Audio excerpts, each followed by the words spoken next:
A ceremony that marks a defining moment for India's maritime sovereignty, the Indian Navy commissioned its latest stealth frigate INS Taragiri at Andhra Pradesh's port city of Visakhapatnam today, with Defence Minister Rajnath Singh presiding over the ceremony.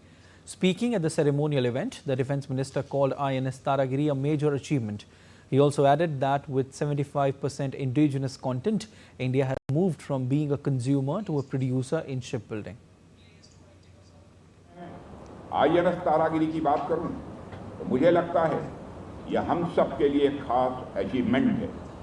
लगभग 7,000 ton वजन वाला यह ship केवल आकार में ही बड़ा नहीं है, बल्कि अपनी कैपेबिलिटीज में भी उतना ही यह शक्तिशाली है।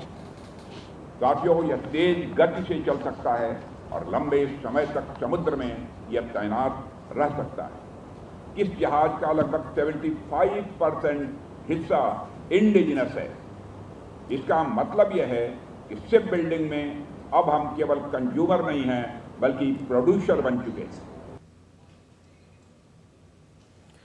As the fourth potent platform of the Project 17A class, Taragiri is not merely a ship.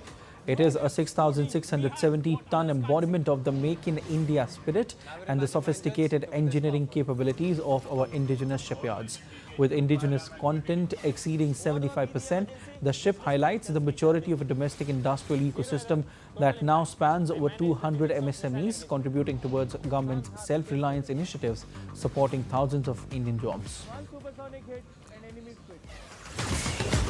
From power to weapons, we arm the eagle for combat. I'm the first to know the threat and the reason it never knows us. Precision in every intersection. जहां दुश्मनों के आंख नहीं काम करते, वहां हमारी कान काम करती है। लाइन क्लियर है तो मिशन क्लियर है। The best move, the best ship. Fitness ही युद्ध की पहली तैयारी है। I ensure survival under combat conditions. This is a heart and we keep it pumping. I speak less, the gun obeys. Daring eagles, rise above.